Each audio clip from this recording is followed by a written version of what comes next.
আমি তো আমার ডাক ডাইকেই যাব, এই মানসিকতা যার হয় ও মাহরুম হয় না, আল্লাহ তারে দিয়েই দেয়। এখন ওই যে দূরে বসে রয়েছে কয়েকটা আলাদা জগতে, গায়ে গায়ে মিশে বসতে হবে সবার। ওই যে দূরে বসে রয়েছে, দূরে কেউ থাকতে পারবে না, মজলিস সুন্দর হবে। ও ভাই, কেন আমি সুরতকে সুন্দর করার কথা বলি না? এক গল্প আগে শুনে, এই বাদাম বুদাম খাওয়া বন্ধ, বাদাম খাবে না, চা খাবে না, পান খাবে না, সব বন্ধ, অল্প সময়, বেশি না। সুরত যদি সুন্দর হয় তো আল্লাহ পাক তার সাথে কি আচরণ করে? কেউ যদি ভালো রূপ ধরে, ওই যে ওখানে ফাঁক কেন বলছে না, ফাঁক বন্ধ করতে হবে, একদম সব ফাঁক বন্ধ করে সুন্দর করে বসে যাবে সবাই। হ্যাঁ, আপনারা মনে মনে ভাবতেছেন যে আইসেই বকাবকি শুরু করলো, রাত গভীর হয়ে গেছে, হ্যাঁ এখনই বকাবকি করে। আরে আমি আমার জন্য করতেছি, বকার মধ্যেও মায়া থাকে। মা যখন বলে এক থাপ্পড় দিব পোলারে, ভিতরটা মায়ায় ভরা থাকে। একজন কইছে সুবহানাল্লাহ, বাকিরা বলে নাই। তো বলেন না জোরে সরে সুবহানাল্লাহ, আরো জোরে সুবহানাল্লাহ। আচ্ছা, ওই গল্প পরে বলি, আগে বলে নেই জোরে কেন বলাইলাম। হ্যাঁ, এই হেলান দিছিস কেন? বুড়া মানুষ না, বুড়া হইলে একটা কথা ছিল, ইয়াং ছেলে, আর ওই মুখের থেকে মাফলার সরা, টুনা মুনা পরে রয়েছিস এখনো বেটা। হ্যাঁ হ্যাঁ, ওই মুখের থেকে টোনা সরাও, টোনা সরাও, হ্যাঁ টোনা সরাও। আলহামদুলিল্লাহ। বলতেছিলাম জোরে কেন বলে এলাম, এখন একটু দেখা যাইতেছে মোটামুটি তাজা, এতক্ষণ কেমন মরা মরা মনে হইতেছে না? পরে তোমার সাথে পরে কথা বলবো না, এখন তুমি থাম।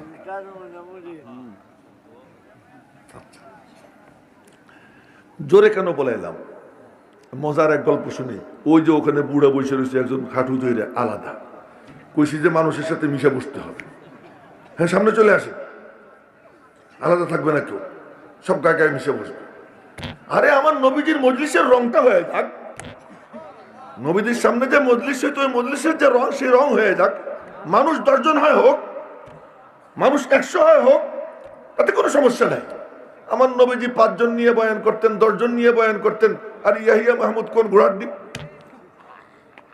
আপনারা যে কয়জন হন সমস্যা নাই, কিন্তু ওই কয়জন তরিকা অনুযায়ী চলে আসেন। আমি তো দিব না, দিবেন তো আল্লাহ, তিনি দিবেন। তো বলতেছিলাম জোরে কেন বলে এলাম, একদিন রাত্রে নবীজি শেষ রাত্রে তাহাজ্জুদের সময় উঠছেন, তো উঠে ভাবলেন যে আমি তো তাহাজ্জুদ পড়বো, আগে দেখে আসি আমার বন্ধুরা কেমন তাহাজ্জুদ পড়ে, নবীজির সাথীরা কেমনে তাহাজ্জুদ পড়তেছেন, কে দেখার জন্য বের হয়েছেন। এই মনোযোগ দিয়ে শুনেন। প্রথমেই গেছেন সবচেয়ে ঘনিষ্ঠ বন্ধু যিনি, তার বাড়ির দিকে। নবীজির সবচেয়ে ঘনিষ্ঠ বন্ধুকে,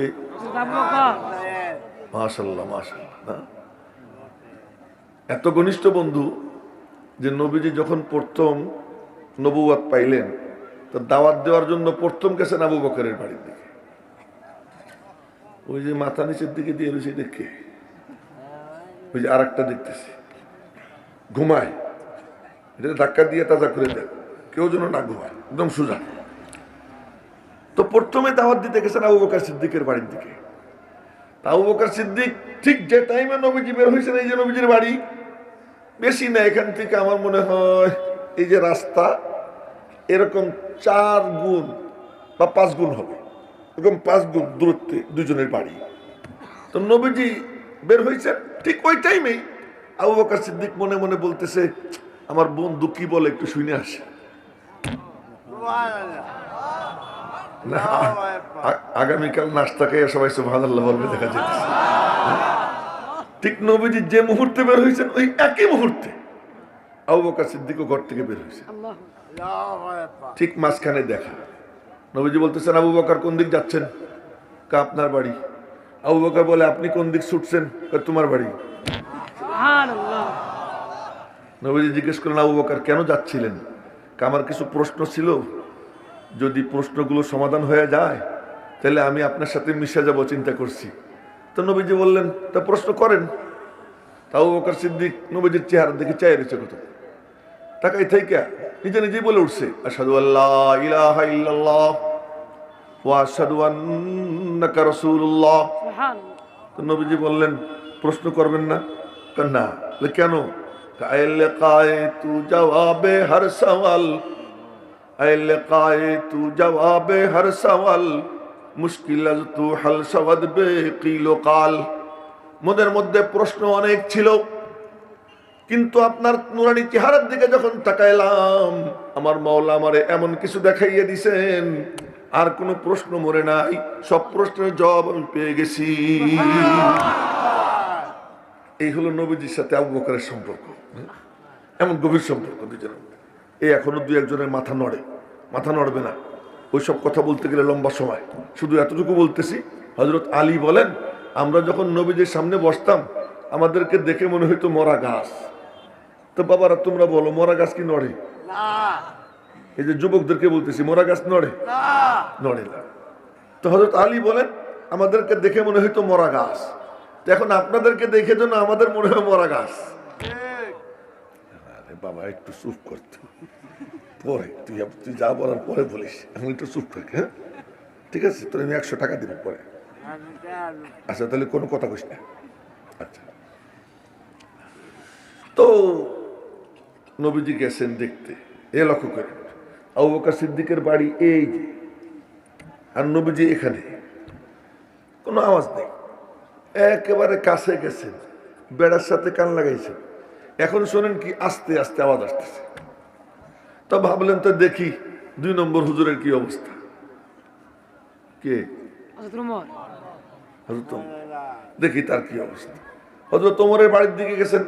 কথার কথা, হযরত ওমরের বাড়ি মাদ্রাসার ঘর, আর নবীজি এমন জায়গা, এখান থেকে আওয়াজ শুনতেছেন যে আকাশ বাতাস কাঁপতেছে, ওমরের আওয়াজ। তা নবীজি চলে গেছেন ফজরের নামাজের টাইমে। 2 বুড়াই গেছেন মসজিদে। বুড়া বললাম কেন জানেন? নবীজির থেকে বয়সে আবু বকর 2 বছরের ছোট, আর হযরত ওমর 12 বছরের ছোট। তারপরেও বুড়া বলতেছি কেন? 2 জন নবীজির শ্বশুর, আবু বকরও শ্বশুর, ওমরও কি শ্বশুর। সুবহানাল্লাহ, 2 জন নবীজির শ্বশুর। তো এই 2 শ্বশুর আর 3 জনের মধ্যে সম্পর্ক কি জানেন না? নবীজির যখন মায়ের পেটে, আল্লাহ পাকের হুকুমে জিবরাইল তিনি খানায় কাবার নিচের থেকে একটু মাটি নিয়ে নবীজির নাভিতে লাগাই দিয়েছেন। ঠিক ওই মাটি আবু বকর সিদ্দিকের নাভিতে লাগাইছেন 2 বছর পরে। ওই একই মাটি আল্লাহর হুকুমে জিবরাইল হযরত ওমরের নাভিতে লাগাইছেন 12 বছর পরে। 3 জন একই মাটি তাদের নাভিতে লাগছে। এরপর আল্লাহ পাকের হুকুমে খানায় কাবার নিচের থেকে একটু মাটি কাইটা নিয়ে ফেরেশতারা মসজিদে নববীতে সেট করে দিছে। আল্লাহ পাকের ফয়সালা হয়, তোদের 3 জনের নাভিতে যে মাটি লাগানো হয়েছে ওখানেই তোদেরকে শোয়ানো হবে। 3 বন্ধু পাশাপাশি শুয়ে রয়েছে, 3 বন্ধু পাশাপাশি শুয়েছে। যাই হোক, তো বলতেছিলাম, এবার ফজরের নামাজে গেছেন 2 বুড়া। তো নবীজি সালাম ফিরিয়েই তো ঘুরে বসতেন। আপনারা জানেন তো মশলা, সালাম ফিরে কি ঘুরে বসতেন। এই জন্যই তো ইমাম সাহেবরা ঘুরে বসেন। তো ঘুরে বসেন, ঘুরে বসলেই দেখতেন এই যে আবু বকর, এই যে ওমর। মিম্বরে বয়ান করতে বসলেই দেখতেন এই যে আবু বকর, এই যে ওমর। হাঁটা দিলে দেখতেন এই যে ডাইনে আবু বকর, বামে ওমর। পাহাড়ের উপর দাঁড়াই রয়েছেন, সব হাদিসের গল্প শুনেই দিছি, এমনি কোনো গাল গল্প না। পাহাড়ের উপর দাঁড়াইছেন, ডাইনে তাকাই দেখেন আবু বকর, বামে তাকাই দেখেন ওমর। যেখানেই যাইতেন 2 বুড়া পাশে, রব্বুল আলামিনের ফয়সালা হয়। এই 2 বুড়া যখন তোমারে ছাড়ে না, মরার পরেও এই 2 বুড়ারে আলাদা করবো না। মরার পরে 2 বুড়া কি আল্লাহ পাকের ফয়সালা নবীজির পাশে। এবং নবীজি একদিন মিম্বর থেকে উঠছেন, উঠা খপ করে আবু বকররে ধরছেন ডান হাত দিয়া, ওমররে ধরছেন বাম হাত দিয়া। 3 জন পাশাপাশি দাঁড়াইয়া বলতেছেন, এই আমাদের 3 জনকে কেমন দেখা যায় রে? তো সাহাবা একরাম বললেন, ইয়া রাসূলুল্লাহ, কি চমৎকার দৃশ্য। নবীজি বললেন, এই যেমন দেখতেছো ঠিক এমন ভাবে এই 2 বুজুর্গের 2 হাত আমার হাতে নিয়ে হাসরের ময়দানে আল্লাহ পাকের সামনে হাজির হব। এই 2 বুড়া এমন। তো সালাম ফিরিয়া ঘুরে বসছেন, তসবিহ তাহলিল পড়ছেন। তসবিহ তাহলিল পড়ে একান্তে ডাক দিয়েছেন, আবু বকর, জি ইয়া রাসূলুল্লাহ, কে এত আস্তে পড়েন কেন? আবু বকর বলে যে এত আস্তে পড়বো না তো কি করব? যারে শুনাইতে চাই উনি তো আরো আস্তে পড়লে শোনে, তো জোরে পড়ার দরকার কি? হযরত ওমর জিজ্ঞেস করছেন, ওমর আপনি এত জোরে পড়েন কেন? ইয়া রাসূলুল্লাহ, কত মানুষ ঘুমাই রয়েছে, ওদেরকে জাগাবে কে? দেখছেন নি তামাশা? যে মানুষগুলো ঘুমাই রয়েছে ওদেরকে জাগাইতে হবে না, আর শয়তানগুলো আছে ওদেরকে ভাগাইতে হবে না। তা আমি জোরে পড়ি, শয়তান যেন ভাইগা যায়, ঘুমানো মানুষ যেন জায়গা যায়। আল্লাহ পাকের ফয়সালা হয়, ওমর তোর রুচি এত সুন্দর, শয়তান রে ভাগাইতে চাইস, যা, তোর কিচ্ছু করা লাগবে না, তুই যেখানে যাবি শয়তান সেখান থেকে ভাইগে যাবে। জন্য হযরত ওমর যেখানে যাইতেন সেখান থেকে শয়তান ভাইগে যেত। একদিন, এটা বুখারী শরীফের হাদিস, একদিন ঈদের দিন, কথা কইলে সুবহানাল্লাহ একবার কয়ে পরে নড়া শুরু করে, নড়বে না কেউ না। ঈদের দিন আফ্রিকার কালা বেটি দব বাজায়। দব কারে বলে? কোন একটা পাতিলের এক পাশ খোলা, হ্যাঁ, আর এক পাশে উটের উজুড়ি বা গরুর উজুড়ি, এটা লাগাই দিলে, বাড়ি দিলে ঢপ ঢপ আওয়াজ হয়, ক্যান ক্যান আওয়াজ না, ঢপ ঢপ আওয়াজ, একে বলে দব। এই দব বাজানো আজও জায়েজ। বিয়ার দিন কেউ দব বাজায়, কি এই বাড়িতে বিয়া। খাতনার দিনে কেউ দব বাজায়, কি বলে এই বাড়িতে বিয়া। মাহফিলের দিনে কোনো ছাত্র রাস্তায় দাঁড়াইয়া দব বাজায়, কি আজকে এখানে মাহফিল, এটা আজও জায়েজ আছে। আজও কি আছে? জায়েজ আছে। এই বেটা, তুই আর একজনের ডাকতে আসুস, তোর একদম মাইরে ফেলাম, তাড়াতাড়ি যা, চলে যা। আচ্ছা, দব বাজানো আজও জায়েজ। তো সেই দব বাজাইতেছে আর গীত গাইতেছে। আমরা তো হলাম হুজুর, এই হুজুর আর দব বাজাইস না। আমার নবীজি গেছেন, ও আফ্রিকার কালাবিটি দব বাজাইতেছে, নবীজি দাঁড়িয়ে দাঁড়িয়ে শুনতেছে। আমারে দেখার পরেও দব বাজাস, বেয়াদব কোথাকার। না, আমার নবীজি এত সুফি ছিলেন না। ঈদের দিন একটু ফুর্তি করতেছে, বেটি করুক, দাঁড়িয়ে দাঁড়িয়ে শুনতেছে। আবু বকর সিদ্দিক গেছেন, উনিও দাঁড়িয়ে রয়েছেন নবীজির পাশে, দব বাজাইতেছে, গীত গাইতেছে। হঠাৎ করে ওই বেটি দব পাশার নিচে দিয়া একেবারে মনে হয় চতুর্থ আসমানের ফেরেশতা, কিছুই বোঝে না, এরকম বসে রয়েছে। নবীজি এখন আশ্চর্য হয়ে গেছেন, ওর হইলটা কি? এদিক ওদিক তাকাইয়ে দেখেন, ও যে ওমরে দেখা যায়। জোরে বলা যায় না আল্লাহু আকবার। ওই যে ওমরে দেখা যায়। এবার নবীজি মুখ টিপে টিপে হাসতেছে, এমনি সুন্দর, হাসলে আরো সুন্দর। হাসির মধ্যে যদি রহস্য থাকতো না, তাহলে সেই সৌন্দর্য কয়েক হাজার গুণ বেড়ে যেত নবীজি। তো নবীজি হাসতেছেন, এটা কি মোবাইল কানে দেয়? হ্যাঁ, এই সব করা যাবে না, একদম বন্ধ। হ্যাঁ, এদিকে তাকাই থাকতে হবে। হযরত ওমর নবীজিকে হাসতে দেখলেই কাছে গিয়ে সালাম দিচ্ছেন, আসসালামু আলাইকা ইয়া রাসূলুল্লাহ। নবীজি সালামের জবাব দিচ্ছেন, ওয়া আলাইকুম আসসালাম ওয়া রাহমাতুল্লাহ। হযরত ওমর নবীজির চেহারার দিকে তাকাইয়ে দেখেন রহস্যময় হাসি। হযরত ওমর হাসি দেখলেই দোয়া করতেন, আযহাকাল্লাহু সিন্নাক, মাওলার দরবারে দোয়া করি আপনার মুখের এই হাসি যেন চির অমলিন থাকে, এই হাসি যেন আমাদের মাঝ থেকে বিদায় হয়ে না যায়। তবে জানতে ইচ্ছে হয়, লিমা তাদহাকু ইয়া রাসূলুল্লাহ, হাসির কারণ কি? নবীজি বললেন, হাসতেছি ওই বেটির কারণে। বেটি কি করলো? এতক্ষণ দব বাজাইতেছিল, গীত গাইতেছিল, আমারও কোনো পাত্তা দেয় না, আবু বকরেরও পাত্তা দেয় না, আর তোমারে দেখে দেখো তেমনি দব পাছার নিচে দিয়ে বসে রয়েছে। হযরত ওমর বড় বড় চোখ কইরা বেটির দিকে তাকাইছেন। ভাবটা হলো এই, তুই আমারে ভয় পাইস, নবীজিরে ভয় পাইস না। নবীজি বললেন, ওই বেটির দিকে ওইরকম তাকাইও না, ওর কোনো দোষ না। কার দোষ? আসল ঘটনা হলো এতক্ষণ এখানে শয়তান ছিল, তোমার দেখে শয়তান দৌড় দিছে, দবা পাশার নিচে চলে গেছে। এর থেকেও মজার হাদিস শুনি হযরত ওমরের।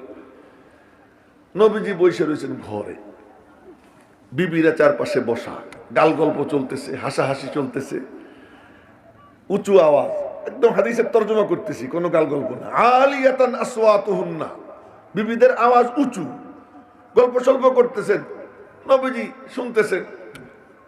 হঠাৎ করে হযরত ওমর আসছেন, আসসালামু আলাইকা ইয়া রাসূলুল্লাহ আদখুল। আসতে পারি? ভরাট কণ্ঠ হযরত ওমরের। মোষ বেঁকা করে রাখতেন হযরত ওমর, মোষ বেঁকা করে রাখতেন।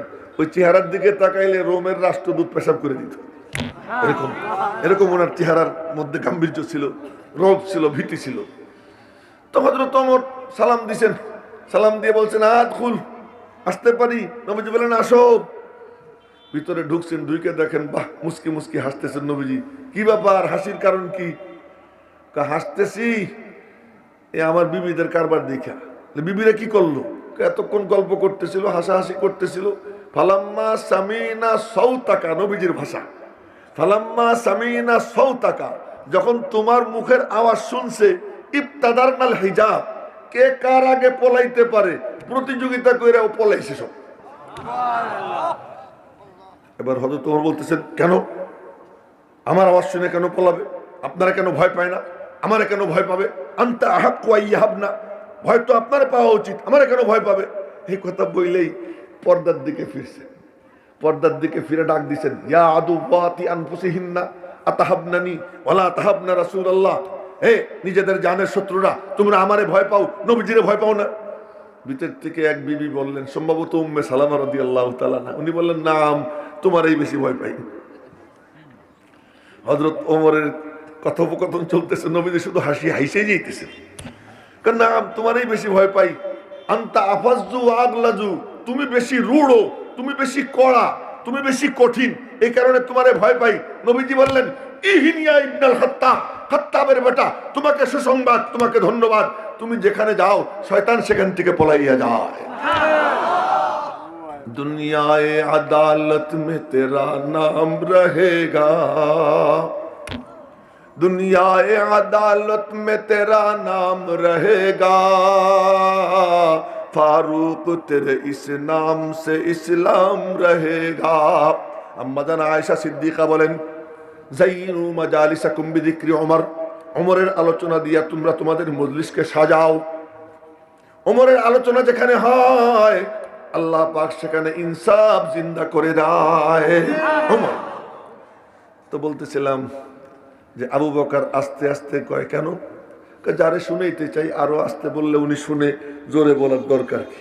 ওমর জোরে কেন বলে? শয়তান যেন ভাইগা যায়, ঘুমন্ত ব্যক্তিরা যেন জায়গা যায়। আমি আপনি কি করব? আমার কথা কি বুঝে আসতেছে? একজন ঘুমাইতেছে আপনার টাপলার পেছে, আরে আমি দেখতেছি জাগাইতে, উনি কই আমি তো বুড়া মানুষ, আমি তো ঘুমাইতেই পারি, তাই না? আরে বুড়ারা নবীজির কাছে গিয়ে জোয়ার হয়ে যেত, জোয়ার হয়েছে। এক বুড়া আসছে নবীজির কাছে এসে বলে, ইয়া রাসূলুল্লাহ, কি জান্নাতে কি আঙ্গুর পাবনি? জিজ্ঞেস করবে জান্নাতে যাবো কিনা, তাই না? জিজ্ঞেস করবে জান্নাত পাবো কিনা, কিন্তু প্রশ্ন করে কি জান্নাতে আঙ্গুর পাবো কিনা। এই তাহলে যুবকদের হাদিসে শোনাবো, জান্নাতে আঙ্গুর পাবো কিনা। বুড়া মনে মনে বলে, যদি নবীজি বলেন আঙ্গুর পাবা, তাহলে তো জান্নাত এমনি পেয়ে গেছি। তো নবীজি বলেন হ্যাঁ অবশ্যই জান্নাতে আঙ্গুর পাবা। বুড়া মনে মনে বলে, তো জান্নাত পেয়ে গেছি। এখন প্রশ্ন করে, ইয়া রাসূলুল্লাহ, আঙ্গুরের ছড়া কত বড় হবে? নবীজি বললেন, তুমি একটা কাক এখানে ছেড়ে দাও, ওই কাক একটানা 1 মাস উড়ার পরে ওর উড়া যেখানে শেষ হবে, জান্নাতের একটা আঙ্গুরের ছড়া এত বড় হবে। বুড়া কই কি এই মুখ দিয়ে কেমনে খাবো? এত বড় ছড়া যখন এত বড়, তো এক একটা আঙ্গুর তো কমপক্ষে মটকার মতো হবে না? মটকার মতো হবে, এই মুখ দিয়ে কেমনে খাবো? নবীজি বললেন, আরে বুড়া তুমি এত ছোট থাকবা না, আল্লাহ তোমার আব্বা আদমের মতো তোমার 130 ফিট লম্বা বানাই দিবে। বুড়া আচ্ছা তাহলে ঠিক আছে। 1-1.5 মিনিট গল্প করে জান্নাতের টিকিট পকেটে নিয়ে চলে আসে, আর আমাকে বুড়েরা মরার মতো ঘুমায়। এই ঘুমাইলে কি হয়? ইন্নাকা লা তুসমিউল মাউতা, আল্লাহ পাক বলেন, দোস্ত তুমি মরারে শুনাইতে পারবা না, শুনতে হইলে তার জিন্দা থাকতে হয়। ঘুমের সময় কি দোয়া পড়ে? আল্লাহুম্মা বিইসমিকা আহইয়ানা বিইসমিকা আমুতু, কি বলে? তার মানে তোমার নামে মরতেছি। তো যে ঘুমানো সে তো মরা, সে কি? আন-নাওমু আখুল মাউত, ঘুম হলো মউতের ভাই। প্রতিদিন যতবার মানুষ ঘুমায় অতবার মরে, আল্লাহ পাক আবার জিন্দা করে দেয়। এই জন্য যে ঘুমায় সে তো কি মরা, তারা কেমনে ওয়াজ শোনাবো? এই জন্য খবরদার, এই মাহফিলে বসে কোনো ঘুম টুম নাই, একদম জিন্দা থাকতে হবে। তো বলতেছিলাম, বুড়ার হাদিস গেল, তো যুবক কি দোষ করছে? এক যুবক নবীজির কাছে গিয়ে বলে, ইয়া রাসূলুল্লাহ, দেখছেন নি আমাকে? দেখা, আমি কি দেখাবো? আমার তো নাই।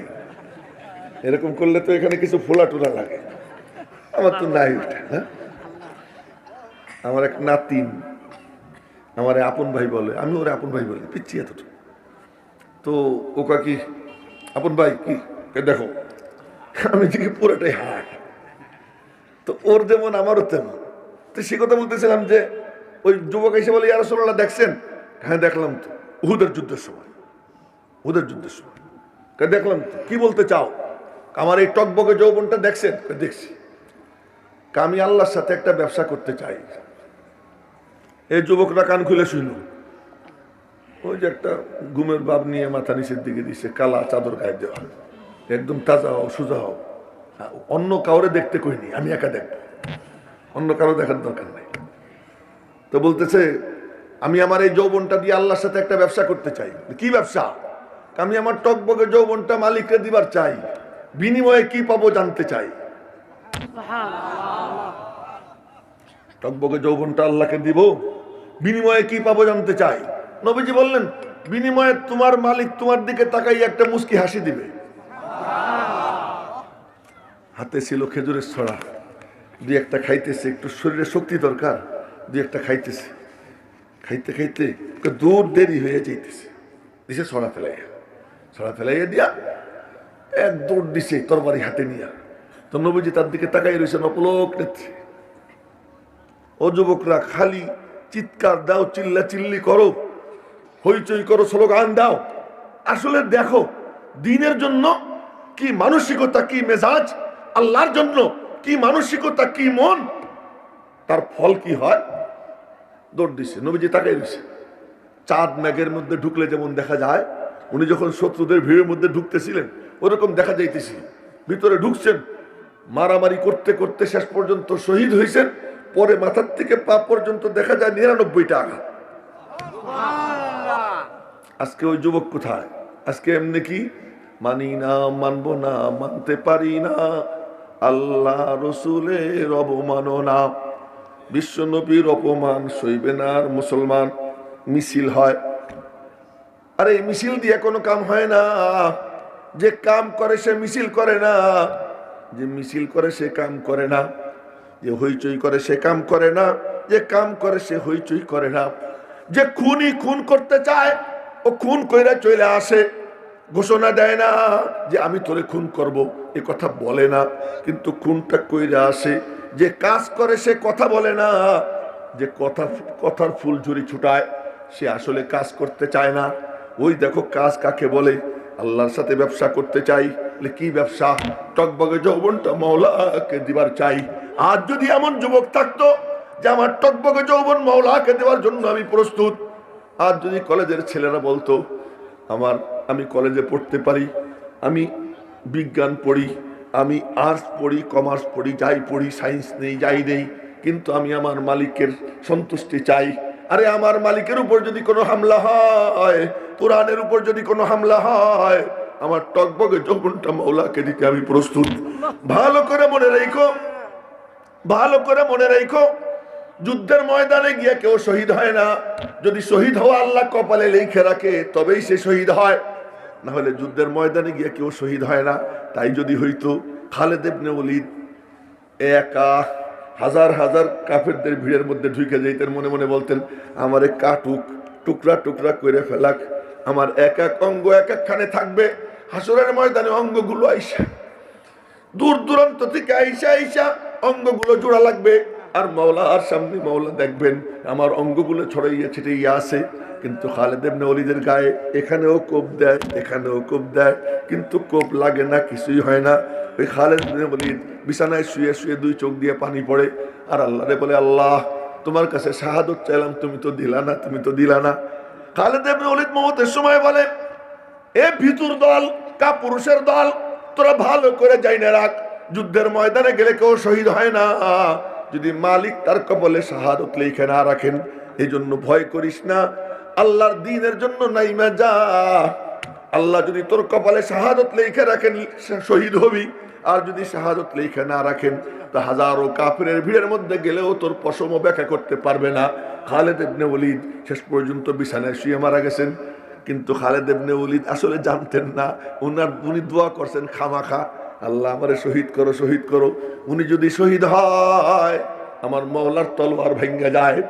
খালেদ ইবনে ওলীদকে নবীজি বলছেন সাইফুম মিন সুয়ুফিল্লাহ, আল্লাহর তরবারি সমূহের মধ্যে হতে একটা তরবারি, আল্লাহর তরবারি ভাঙ্গার সামর্থ্য কি দুনিয়ার কারো আছে? আছে? খালেদ ইবনে ওলীদ উনি কোনদিন অন্যদিকে চলে গেছি, বলতেছিলাম এই কথার দিকে ফিরে আসি, ওটা অনেক লম্বা হয়ে যাবে। তো বলতেছিলাম টকবগে যৌবন কারে দেবার চায়? কোন কোন যুবক রাজি আছি দিনের জন্য যখন দরকার পড়ে? আমার টকবগে যৌবনটা আল্লাহরে দিব, রাজি আছি তো ইনশাআল্লাহ? আল্লাহ কবুল করো, সকলে বলি আমিন। এখন কিশোররা বলবে যে বুড়া গেল, যুবক গেল, কিশোরদের কোনো হাদিস কি নাই? বলবো কিশোরদের হাদিস? হ্যাঁ, এমনি গল্প করতে করতে কথা শেষ হয়ে যাবে। কিশোর, তাও কাফের কিশোর, মুসলমান না, কাফের কিশোরের কাহিনী শুনিতেছি। হ্যাঁ, ভালো করে মনোযোগ দিয়ে শুনো কিশোররা। কিশোর কে কে আছে? কিশোর তো বোঝো, 18 বছরের নিচে হইলে তারা কি কয়? কিশোর কয়। তো কে কে আছে এরকম কিশোর? তুই কিশোর না? 18 হয়ে গেছে তো? আচ্ছা ঠিক আছে, মাশাআল্লাহ, অনেকগুলো কিশোর আছে। শিশুদের কথাও শোনাবো না, শিশুদের কথাও শোনাবো। আচ্ছা, বুখারী শরীফের হাদিস, এই গল্প বলতেছি বুখারী শরীফের হাদিস থেকে। আর হাদিস যখন বলতেছি এখানে এই মজলিসের মাঝে আর রওজা পাকের মাঝখানে কোনো বেড়া, কোনো দেয়াল, কোনো পর্দা নাই। রওজা পাক থেকে ডাইরেক্ট এই মজলিসের মধ্যে নূরের তাজাল্লি পড়তে আরম্ভ হয়ে গেছে। তো বলতেছিলাম যে কিশোর কাফের ইহুদির বাচ্চা, সে নবীজির বয়ান শুনতে গেছে। আমি যে ধমক দেই,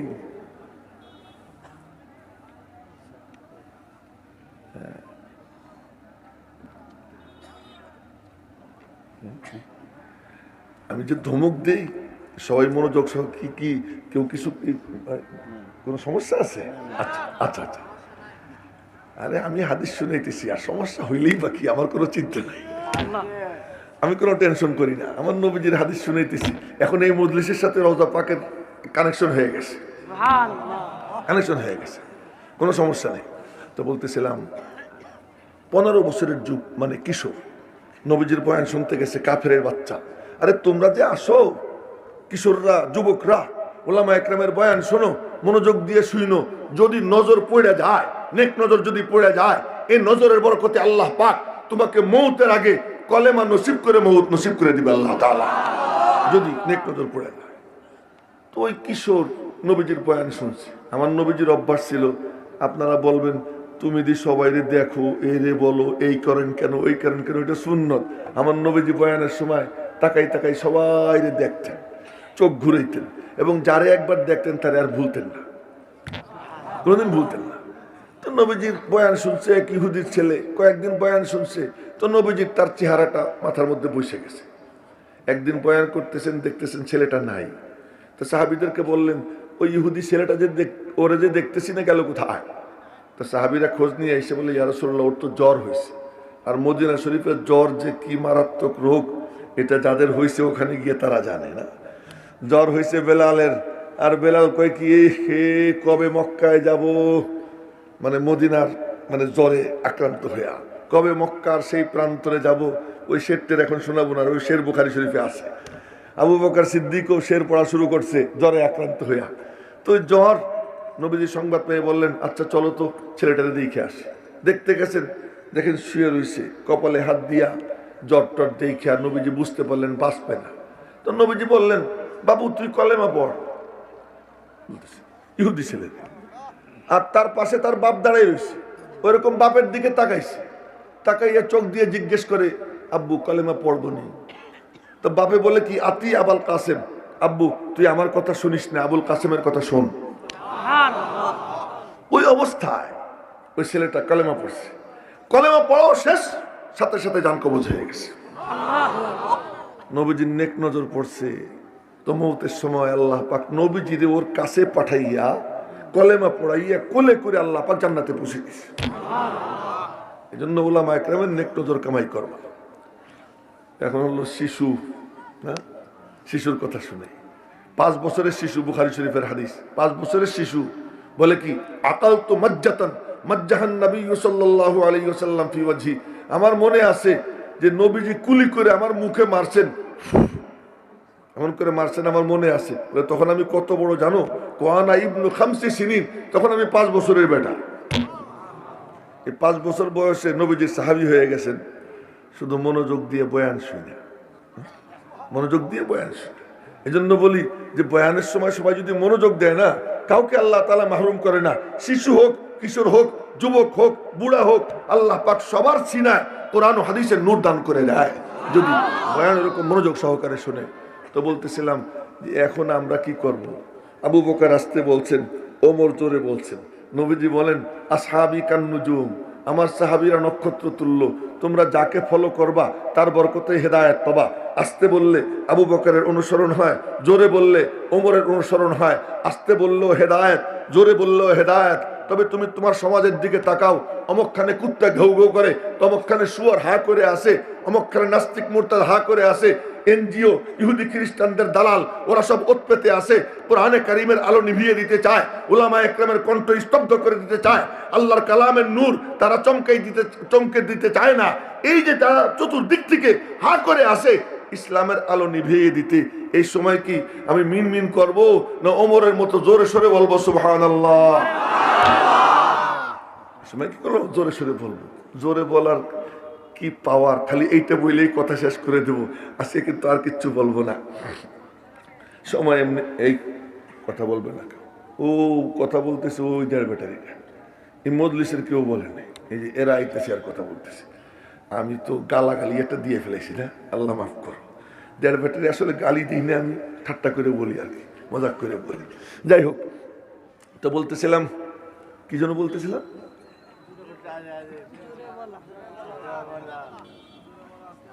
জোরে বলার কি আসর হয় না। আর এক কাহিনী শোনাবো।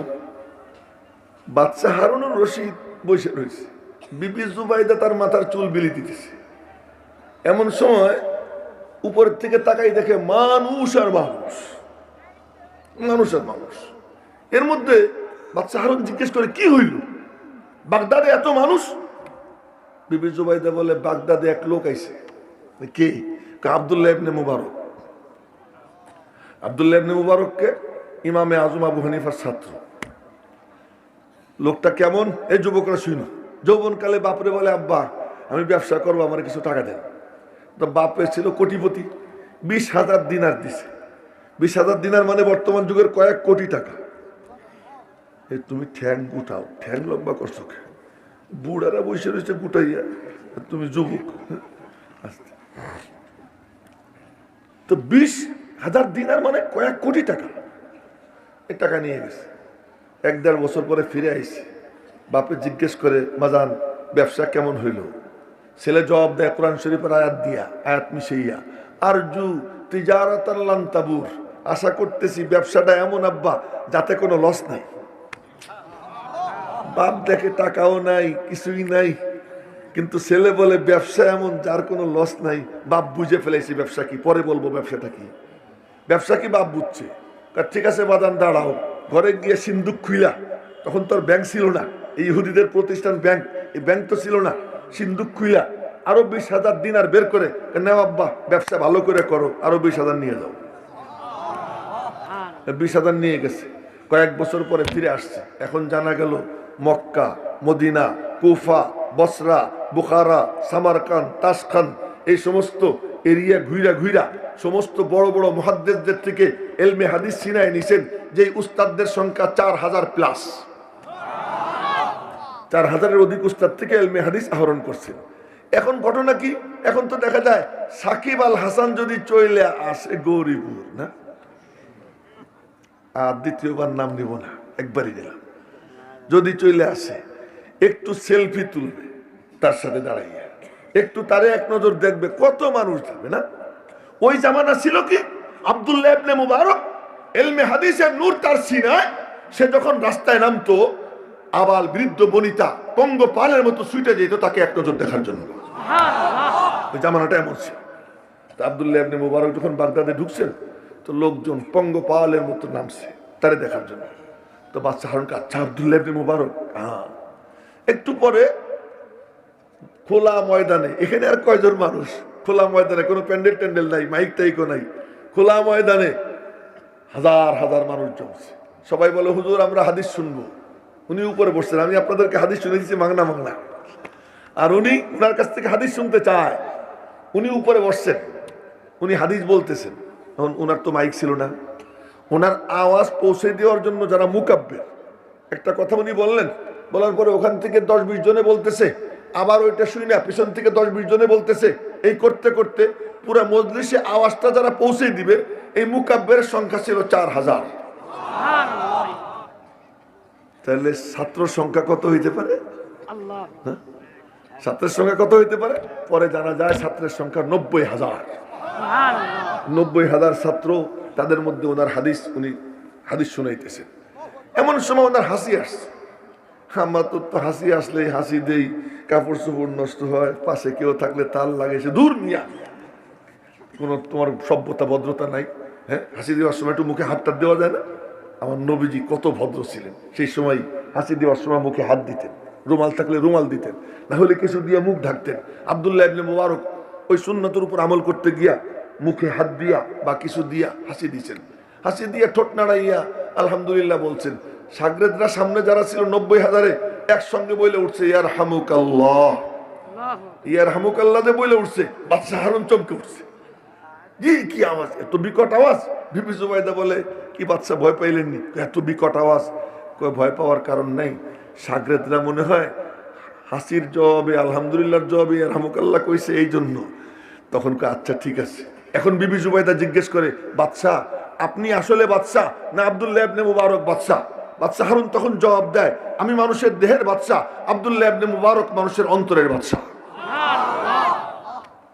আল্লাহর নামের আওয়াজের কি আছে? প্রভাব আছে না? এই জন্য মাঝে মাঝে আমরা একটু জোরে সোরে বলবো সুবহানাল্লাহ। যে বলতেছে জোরে বলার জন্য, তার তো জোর নাই, তার তো জোর নাই। তো একটু বলি সুবহানাল্লাহ, আলহামদুলিল্লাহ, লা ইলাহা ইল্লাল্লাহ, সুবহানাল্লাহ, আলহামদুলিল্লাহ, লা ইলাহা ইল্লাল্লাহ। আল্লাহর নাম যে কোনো অবস্থাতেই নেক না কেন, এর আসর হবেই হবে, হবেই হবে। রূপ ধরো, কেউ যদি মালিকের নাম নেয়, আল্লাহ পাক তার অন্তরে তার নাম বসাইয়া দেয়। ওই কথাই শুনাইতেছিলাম, রূপ ধরো, রূপের বড় দাম। এই রূপের কথা বলতে গিয়া অন্যদিকে চলে গেছিলাম। এখন সেই রূপের কথা বলে কথা শেষ করতেছি। রূপের দাম আছে। বাহ্যিক রূপ যদি সুন্দর হয়, আল্লাহ পাকের কাছে রূপটাও বড় পছন্দনীয়। নবীজি বসে রয়েছেন, সাহাবা একরাম নবীজিকে ঘিরে বসা, বেলালে হাফসি আযান দিচ্ছেন, আল্লাহু আকবার, আল্লাহু আকবার। তো বেলাল তো দেখতে কেমন, বাপরে বাপ, হাড়ি পাইলার কালির মতো কালা না? এক কালা ছিল, উলামা একরাম ছাত্র যারা মাদ্রাসায় তারা জানবে, মুখতাসার কিতাবের মধ্যে তার নাম আছে জাহেজ, বিশ্ব সেরা কালা জাহেজ। কি খোদার মেহেরবানি, বিশ্ব সেরা সুন্দরী ওই সময়কার তার বউ ছিল, তার বিবি ছিল সবচেয়ে সুন্দরী। দেখাইতেছি, দেখেন আপনারা, জাহেদের চোখ ছিল এই জায়গা, সবার চোখ এখানে না, জাহেদের চোখ ছিল কোথায়? এখানে। কেমন বিদঘুটে দেখা যেত। এখানে কি ছিল? চোখ ছিল কালা, এমন কালার কালা। এক বুড়া বেটি লোকজনকে ডাক দিছে, এদিকে আয়, এদিকে আয়। কি কয়? শয়তান দেখবি নি? শয়তান? ওই যে শয়তান যাইতেছে। অথচ আরবি সাহিত্যের বড় সাহিত্যিক জাহেজ, কিন্তু এরকম বিদঘুটে কালা ছিল। এই বিবি বলতেছে, এই কি তুইও জান্নাতি আমিও জান্নাতি। বিবি স্বামীরে বলতেছে, তুমিও জান্নাতি আমিও জান্নাতি। কেন? তুমি যে কালার কালা,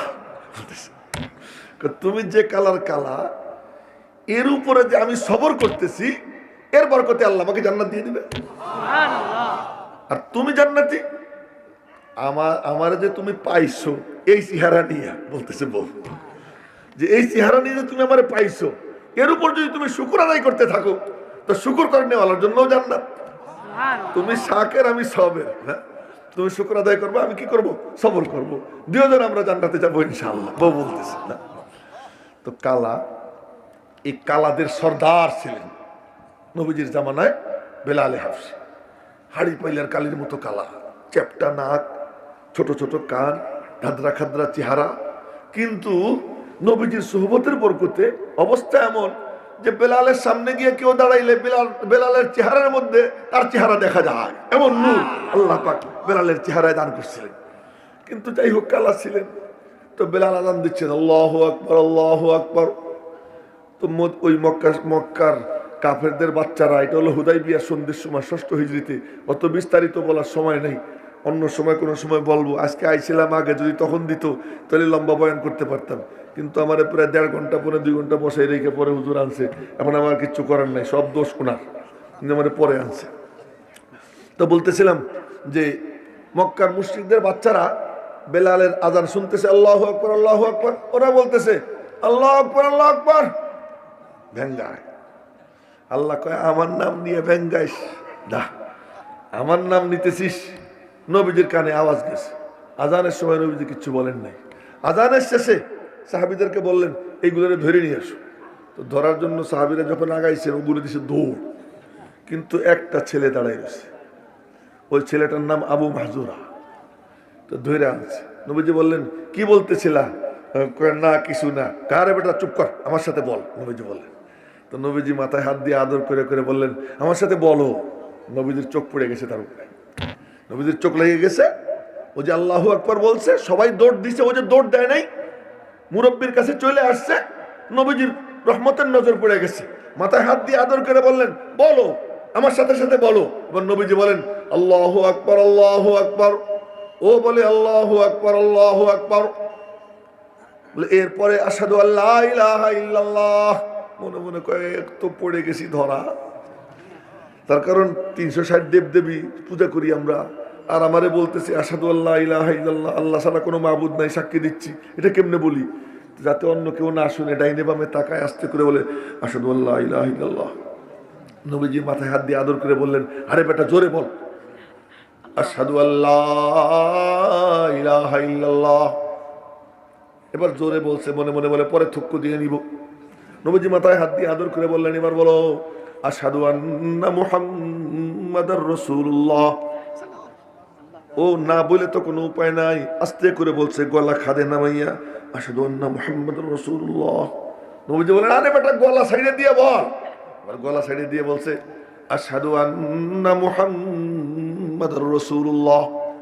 গলা সাইডে দিয়ে বলার সঙ্গে সঙ্গে লক্ষ্য করে অন্তরের মধ্যে কেমন যেন নূরের বাতি জ্বলে উঠছে। এবার আজান শেষ হয়। আজান শেষে বলে, এতক্ষণ আপনি আমাকে দিয়ে জোর করে বলাইতেছিলেন, আদর করে বলাইতেছিলেন, আর জোর করে বলানোর দরকার নাই। এই যে আমার হাত আপনার হাতে দিলাম, আপনি আমাকে কালিমা পড়াইয়া মুসলমান বানাইয়া দান।